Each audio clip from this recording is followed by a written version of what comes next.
So imagine waking up one day and realizing that despite all the hustle, you feel more exhausted than fulfilled.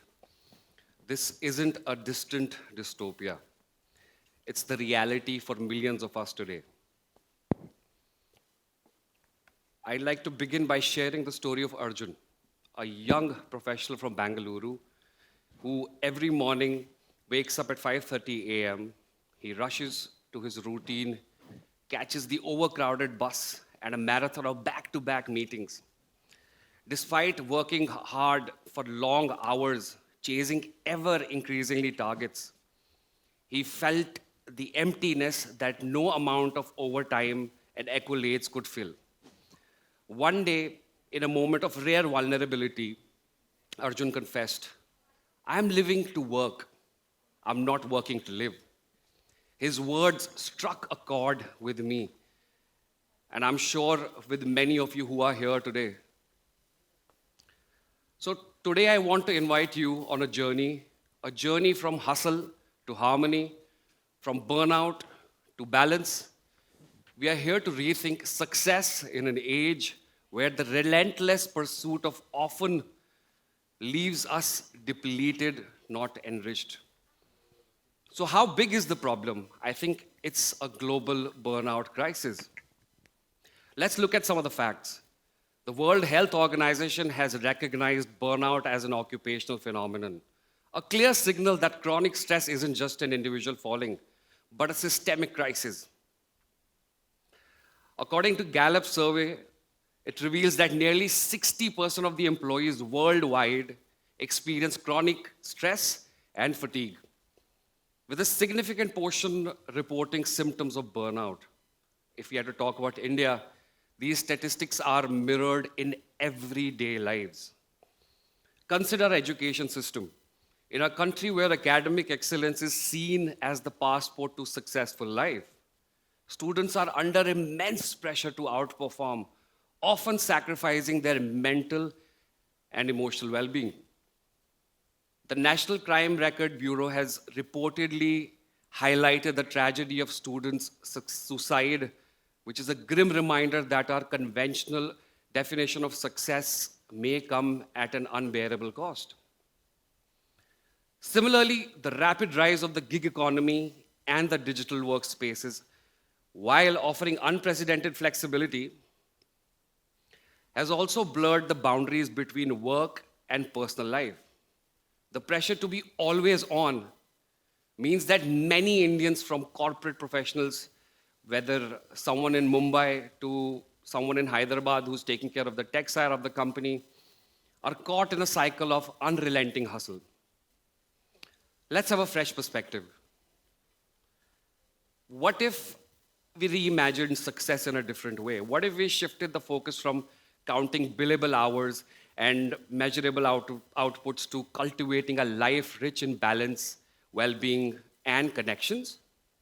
In our own heritage, India has long celebrated a holistic approach in life, which is yoga, Ayurveda, meditation. Though these aren't merely relics of past that are profound, but these are the practices that teach us about balance, self awareness, Check, and harmony between mind, check. body, and spirit. Research supports this ancient wisdom. A study published in the Journal of Clinical Psychology found that mindfulness based interventions can reduce symptoms of anxiety and depression by up to 30%. And that's a huge number for all of us. These findings aren't just academic, they are live examples, and they have lived by many of us who are sitting here amongst who practice mindfulness. It's through a daily meditation session or a short mindful walk or simply taking a few moments to breathe deeply. Such practices can transform the way we engage with our lives daily. Let's talk about the actionable insights for individuals and the society as a together. So, how do we move from the hustle to harmony, both as an individual as well as a society? So, let's talk about on an individual level. We need to cultivate the mindfulness. We can start with just a few minutes in a day. Research basically says from the American Psychological Association that shows that even a short break can rejuvenate your mind. It can boost your creativity. It can reduce your stress. And the second most important is to practice boundaries. We need to set them. In a world where technology keeps us perpetually connected to each other, it's crucial to set aside time that is truly yours, whether it's from emails or notification or the mindless scrolling on the phones. Third but not the least, redefine personal success. For a lot of us, we tend to be really, really tough on ourselves. So you need to ask yourself, what truly matters to you? Is it the number of projects that you complete, or the quality of the relationship, your health, and your inner peace? Now let's talk about the society. Let's talk about the society. Rethink the workplace culture. Some progressive companies, say in Bangalore, Mumbai, and Delhi, are already embracing flexible working hours. Remote working options are there, and there is a wellness program. These initiatives not only lead to a happier employee, but also increase their productivity. They reminded us that when individuals are allowed to flourish, businesses and indeed the entire community thrives. And I personally feel we are all a good example, and we should set an example of this. And the second most important part is promote policy change across the country. Our democratic ethos as a nation gives us the platform to demand policies that prioritize mental health.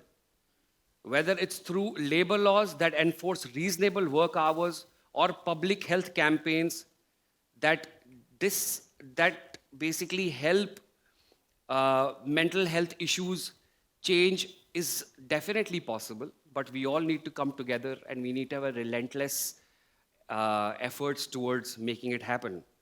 Last but not the least, we need to celebrate diverse definition of success. For a lot of us, success means different. For me, success may mean happiness.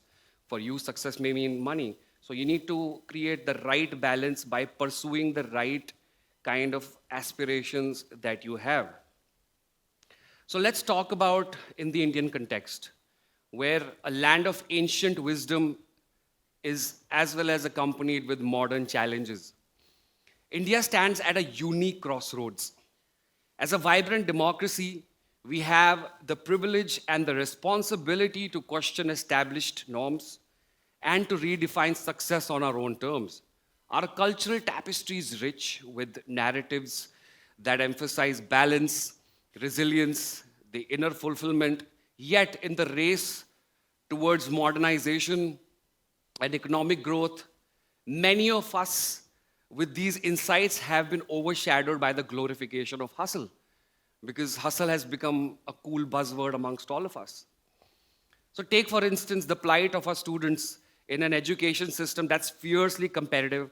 Success is often equated with long study hours, high exam scores, and ultimately lucrative jobs. But where is the space for courtesy or curiosity, for creativity, for the job of learning? We tend to take that joy away from us. We should broaden our definition of success to indulge emotional intelligence, critical thinking, creativity. We can nurture a generation that is not only academically proficient, but also resilient, empathetic, and innovative. Similarly, the rise of gig economy has given many Indians unprecedented opportunities. Yet, this flexibility often comes with uncertainty and a lack of traditional work-life balance. By reimagining success to include stability, community support, and personal well-being, we can create an environment where the gig economy doesn't become a pathway to burnout, but a vehicle for genuine balanced growth. So you must be wondering what we should do about it. Embracing harmony over hustle? So as we stand at this juncture, I ask you, can we dare to redefine success? Can we choose harmony over hustle? The answer lies within each of us. It's a choice to reclaim our time, to honor our well-being, and to foster environments both at home and at workplace that nurture our full potential. Let's commit to today to a new paradigm, one where success isn't measured by number of hours spent working, but by the quality of our lives. Let's make space for mindfulness in our daily routines, create communities that support mental health, advocate for policies that recognize our inherent need for balance. As citizens of a vibrant democracy like India, we have the power to reshape societal norms and to build future where well-being and harmony are not sacrificed at the altar of relentless ambition. In closing, I leave you with this thought. In an age that glorifies the hustle, can we choose to listen to the quieter, more profound call of our inner self? Can we redefine success as a journey towards harmony rather than destination of endless productivity? The journey from hustle to harmony begins with one small step, a mindful pause, a thoughtful question, a decision to value yourself. I invite you to take that step today. Thank you so much, guys.